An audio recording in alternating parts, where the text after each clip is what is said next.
जी नमस्कार। आज का हमारा टॉपिक जो है, जब कोई साझेदार फर्म को गारंटी देता है तो उससे उस समय क्या होता है, किस प्रकार से उसका हम प्रश्न को हल करेंगे। आइए जानते हैं, इसको प्रश्न के द्वारा हम उसको समझते हैं। देखिएगा, ABC 5-3-2 के अनुपात में लाभ विभाजन करते हुए साझेदार हैं। सी फर्म को न्यूनतम 60,000 कमाने की गारंटी देता है। अब जो पार्टनर जो है वो फर्म को क्या बोलता है कि मैं आपको 60,000 रुपये कमाने की गारंटी देता हूँ, लेकिन सी फर्म के लिए केवल 40,000 ही अर्जित करता है। लेकिन सी जो है वो फर्म को केवल जो है वो 40,000 ही कमा के देता है। 60,000 की गारंटी देता है पार्टनर, लेकिन कमा के वास्तव में जो है वो 40,000 देता है। यानी कि जब मैंने आपको बताया था कि जब कम देगा तो इसमें क्या होगा कि जैसे 60 में से 40 घटाएंगे तो 20,000 जो बचेंगे ये उसके सी के पूंजी खाते से चार्ज किए जाएंगे। फर्म द्वारा कुल कमाया गया लाभ 1,00,000 रुपये। साझेदारों में लाभ के बंटवारा हेतु लाभ हानि नियोजन खाता बनाइए। फर्म का जो कुल लाभ जो है वो 1,00,000 रुपये है। ठीक है, इस 1,00,000 रुपये है तो प्रश्न की कैटेगरी को समझना है। इसमें जो है पार्टनर जो है फर्म को जो है वो गारंटी देता है, तो उससे संबंधित ये प्रश्न है। तो आइए सबसे पहले हम पीएल एप्रोबेशन अकाउंट बनाएंगे। तो profit and loss appropriation account, particular amount debit credit, ये फॉर्मेट बना देंगे। और सबसे पहले जो है हमको एक ये करना कि सबसे पहले यहाँ सीआर साइड में जाएंगे और सीआर साइड में हम लिखेंगे बाय नेट प्रॉफिट, जो प्रश्न में दे रखा है। तो बाय नेट प्रॉफिट कितना दे रखा है, 1,00,000 रुपये, तो हमको यहाँ 1,00,000 रुपये लिखना। फिर चूंकि हमको पता है कि सी ने गारंटी दी है, इसने गारंटी दी है, सी ने फर्म को 60,000 रुपये कमाने की गारंटी दी, 60,000 की गारंटी दी है। अब पार्टनर फर्म को गारंटी दे रहा है 60,000 की, लेकिन वास्तव में उसने कितने दिए, 40,000 कमाकर दिए। अब सी ने फर्म को जो है वो 60,000 की गारंटी दी, लेकिन उसने वास्तव में जो है 40,000 ही कमा के दिए। तो ये इसके पूंजी खाते से जो है चार्ज करेंगे। तो चार्ज करने के लिए हम क्या करेंगे, बाय में लिखेंगे बाय सीज कैपिटल अकाउंट, बाय सीज कैपिटल अकाउंट। और जो अंतर जो है 60 में से 40 घटाएंगे, क्योंकि 40,000 तो उसने कमा के दे दिया, 20,000 इसने कम दिए, तो ये उसके पूंजी खाते से क्या हो जाएंगे, चार्ज हो जाएंगे। उसके पूंजी खाते में से हम माइनस करेंटेड, यहाँ हम लिख सकते हैं, यहाँ पर भी लिख सकते हैं 60 माइनस 40,000। और एक ही चीज का है तो गारंटेड अमाउंट।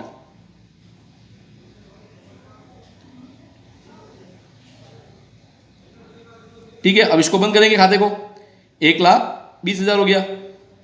ये 1,20,000 इधर भी लिखना, दोनों के साइड में डेबिट बराबर क्या होता है, क्रेडिट। हम काफी टाइम से बोल रहे हैं कि हमेशा डेबिट का जोड़ जो है वो क्रेडिट के बराबर होगा। तो 1,20,000 और 1,20,000 हो गया। अब इस 1,20,000 को हमको बांटना है उनके अनुपात में, 5, 3 और 2 में बांटेंगे। तो यहाँ लिखेंगे टू पार्टनर्स कैपिटल, क्या लिखेंगे, टू पार्टनर्स कैपिटल। और किस चीज का चीज है, तो हम यहाँ कोष्टक में लिख सकते हैं प्रॉफिट। अब इसको बांटना किस में है, तो 5, 3 और 2 में बांटना है इसको। तो 3 पार्टनर है, ए, बी और सी। 1,20,000 पूरा बटेगा, यहाँ 1,20,000 लिख दो बाहर की तरफ। अब इस 1,20,000 को हमको बांटना है 5:3:2 में। यानी कि ये हो जाएगा कि 1,20,000 और एक अनुपात कितना है, 5, और अनुपातों का योग 5 और 3 8 और 2 10, 5/10 हो जाएगा। 1 0 से 1 0 काट देंगे, फिर 12 का मल्टीप्लाई जो है हम 5 से करेंगे, कितना आएंगे 60, और 3 जो लगाएंगे तो कितना हो जाएगा 60,000। फिर वापस 1,20,000 और बी का अनुपात है 3, अनुपातों का योग 10, इसके हिसाब से करेंगे तो कितना आ जाएगा 36,000। फिर वापस वही लाभ हो जाएगा 1,20,000 और सी का अनुपात जो है 2/10 के हिसाब से इसका करेंगे तो ये जो आएगा 0 से 0 कट जाएगा, 12 को 2 से मल्टीप्लाई 24 और 3 0 लगाएंगे, 60,000, 36,000, 24, इन तीनों की जोड़ वापस 1,20,000 होना चाहिए। तो ये था अपना, जब कोई पार्टनर जो है किसी फर्म को गारंटी देता है और बदले में वो कम कमा कर देता है, तो उसके पूंजी खाते से वो जो कम हुई राशि, अंतर की राशि जो है चार्ज की जाएगी। ये प्रश्न था। अब प्रश्न कई बार ये आता है कि साझेदार ने फर्म को गारंटी दी, और फर्म ने जो है वो साझेदार को एक साथ में गारंटी, किसी एक साझेदार ने तो फर्म को गारंटी दी कि हम आपको इतना कमा के देंगे, और फर्म ने भी जो है किसी एक आधे पार्टनर को जो है ये बोला कि तुमको इतना न्यूनतम लाभ मिलेगा। जब दोनों कंडीशन में दोनों गारंटी एक साथ में होती है तो उस संबंध में क्या होता है, एक प्रश्न के द्वारा इसको समझते हैं। ABC 3:2:1 के अनुपात में लाभ बांटते हुए साझेदार है। उनके बीच ये तय हुआ, क्या तय हुआ कि C को न्यूनतम 1,50,000 रुपये लाभ के हिस्से के रूप में दिया जाएगा। यानी C को जो है न्यूनतम प्रॉफिट जो है 1,50,000 से कम नहीं होगा। ये फर्म ने उसको बोला। फर्म में तीनों पार्टनर आ जाएंगे A, B, C। B ने फर्म को गारंटी दी। अब B ने फर्म को गारंटी दी कि न्यूनतम 2,40,000 रुपये कमाकर देगा। B ने फर्म को कितनी गारंटी दी है, 2,40,000 रुपये कमाकर देगा। फर्म ने चालू वर्ष में 7,60,000 रुपये की आय अर्जित की। टोटल जो प्रॉफिट जो था फर्म का वो 7,60,000 था। इसमें B द्वारा फर्म को कमाकर दी गई जो राशि थी वो 1,60,000 शामिल थी। यानी इसने बी ने फर्म को गारंटी दी थी 2,40,000 की, लेकिन बी ने वास्तव में जो कितना दिया 1,60,000। तो इस 2,40,000 में से 1,60,000 घटाते तो 80,000 रुपये जो है कम कमा कर दिए। यानी कि ये इसके बी की पूंजी खाते से जो क्या किए जाएंगे, चार्ज किए जाएंगे। देखते हैं इसको भी।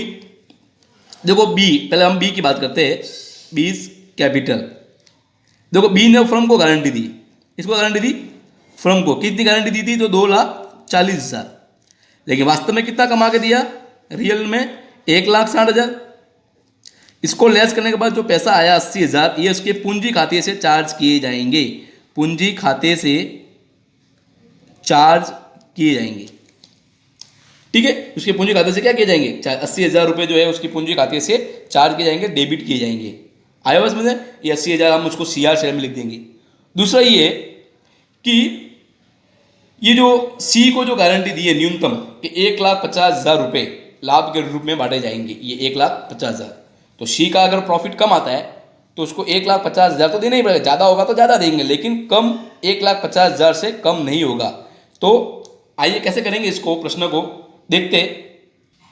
आइए देखते। सबसे पहले हमको लिखना बाय नेट प्रॉफिट 7,60,000।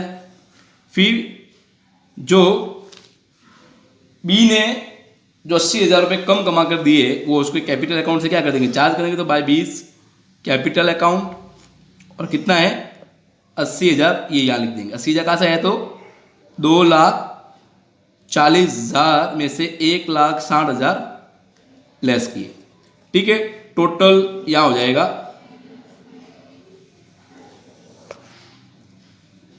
तो 7,60,000 और 80,000 को जोड़ते हैं तो कितना होता है 8,40,000।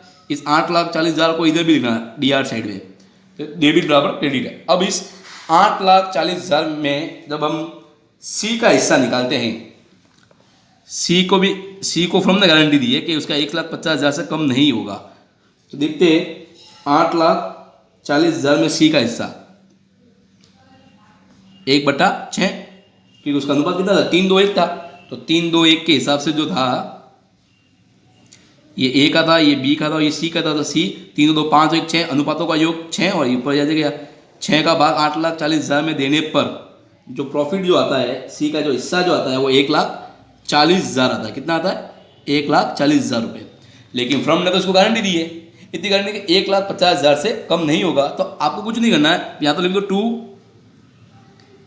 पार्टनर्स कैपिटल अकाउंट, प्रॉफिट लिख दो कोष्टक में, और प्रॉफिट लिखने के बाद A, B और C के खाते में आप 1,50,000 लिख दो, ठीक है। क्योंकि इसको 1,50,000 देना है। अब आप एक काम कर सकते हैं शॉर्टकट में कि इस 8,40,000 में से 1,50,000 तो C को ही देना है, क्योंकि देना ही पड़ेगा, गारंटी चाहे कुछ भी हो जाए, क्योंकि न्यूनतम लाभ इसका कितना है 1,50,000। B के लिए बोला, सॉरी C के लिए बोल रहा हूँ मैं। तो 8,40,000 में से 1,50,000 घटाने पर पीछे जो बचता है 6,90,000। अब प्लस माइनस करने की अपने को जरूरत है, A में से कम करो, B में से एक शॉर्टकट तरीका है। 8,40,000 में से 1,50,000 C का न्यूनतम जो लाभ है वो लेस करने के बाद पीछे जो बचेगा 6,90,000। इस 6,90,000 पर केवल जो है वो A और B का अधिकार होगा। तो 6,90,000 में A और B में बांटते हैं तो A का हिस्सा कितना हो जाएगा, तो 6,90,000। अब देखो C चला गया है तो पीछे जो अनुपात बचा वो 3:2 बचा। तो एक अनुपात कितना है 3, और अनुपातों का योग इस बार हो जाएगा 5। 3/5 के हिसाब से जो है वो इसका 6,90,000 का 3/5 करेंगे तो 4,14,000 इसका आंसर आएगा। और उसी प्रकार से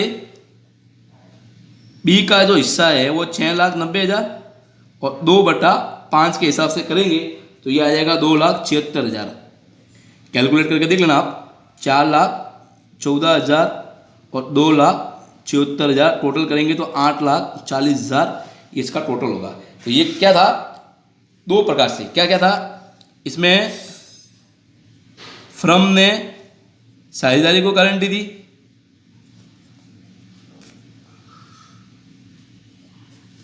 और साझेदार ने फर्म को गारंटी, फर्म को गारंटी, यानी दोनों एक साथ में। अच्छा प्रश्न है ये, इसको वापस देखना, वापस देखते हैं इसको। देखो सबसे पहले नेट प्रॉफिट लिखा 7,60,000, फिर चूंकि बी ने जो क्या बोला था कि 2,40,000 रुपये कमा कर देगा, लेकिन उसने वास्तव में 1,60,000 ही कमा के दिया। तो 2,40,000 में से 1,60,000 घटाए कितने बचे, 80,000, ये इसके पूंजी खाते से डेबिट कर देंगे तो बाय बीज कैपिटल अकाउंट 80,000 हो जाएगा। टोटल कितना हो गया 8,40,000। इस 8,40,000 में सी का जो हिस्सा है, क्योंकि सी को गारंटी दी फ्रॉम ने क्या गारंटी दी कि इसका न्यूनतम लाभ जो वो 1,50,000 से कम नहीं होगा। गारंटी में ये होता है अगर अधिक मिलेगा तो अधिक देंगे, लेकिन कम जो है वो 1,50,000 से किसी भी हाल में कम नहीं होगा, इसको देना ही 1,50,000। तो हम लोग क्या कर सकते हैं कि इस 8,40,000 में से जो उसका हिस्सा निकालते तो 1,40,000 यानी 10,000 कम पड़ता है। इस 10,000 को हम 3-2 के अनुपात में जो है वो ए और बी में से माइनस कर सकते हैं। लेकिन ये भी एक और तरीका है कि इस 8,40,000 में से अगर 1,50,000 लेस कर दो, 1,40,000 मिलता है लेकिन वास्तव में उसको कितना देना है, 1,50,000 देना है ना, तो 8,40,000 में से 1,50,000 को लेस कर दो। अब ये लेस करने के बाद जो 6,90,000 बचेगा वो वास्तव में वही और बी का ही है। तो अब सी का हिसाब हो गया, सी को 1,50,000 दे दिया, ठीक है। अब जो 3-2 अनुपात बचेगा, पीछे क्या बचेगा, क्योंकि सी का अनुपात सी का हिस्सा चला गया तो पीछे जो बचते हुए ए और बी उनका अनुपात कितना है 3:2। तो अनुपातों का योग कितना हो गया 5, 3 + 2 करेंगे तो 5 हो जाएगा। तो ए का हिस्सा हो जाएगा 6,90,000 इंटू 3/5 करेंगे तो 4,14,000 हो जाएगा। और उसी प्रकार से बी का जो हिस्सा है वो 6,90,000, अमाउंट तो वही रहेगा, उसमें बी का जो हिस्सा जो है वो 2/5, तो ये तो हो जाएगा 2,76,000 हो जाएगा। तो इसी प्रकार से ये जो है हमारा ये चैप्टर जो है वो पूरा हो गया। कहने का मतलब हमने इस चैप्टर में क्या क्या सीखा है, सबसे पहले साझेदारी का अर्थ समझा, साझेदारी की विशेषताओं को समझा, साझेदारी के प्रकार को समझा, स्थिर पूंजी और परिवर्तनशील पूंजी में अंतर को समझा, पीएल एप्रोबेशन क्या होता है, ये क्यों बनाया जाता है, इसके बारे में समझा। इसके अलावा जो टॉपिक जो है हमने interest on capital, interest on drawing से संबंधित प्रश्न हल किए, फिर partners capital account, partners current account बनाना हमने सीखे, और ये लास्ट में जो है फिर बंद हुए साझेदारी खातों में समायोजन को सीखा, और लास्ट में जो है वो गारंटी से संबंधित प्रश्न थे। ये सब जो है हमको इस प्रकार से अपने को याद होना चाहिए। सारे प्रश्नों को वापस करना, उसको ध्यान से देखना चाहिए अपने को। बार बार प्रैक्टिस करने से ही जो है सवाल व्यवस्थित समझ में आएंगे, ठीक है। तो अब ये गारंटी से संबंधित पोर्शन पूरा होने से ही जो है ये चैप्टर भी जो है हमारा पूरा हो गया, ठीक है। आगे हम जो है वो आंकिक के प्रश्न करेंगे धीरे धीरे, तो तब तक जो है आप अपने चैप्टर को व्यवस्थित तरीके से पूरा पढ़ लीजिएगा। धन्यवाद।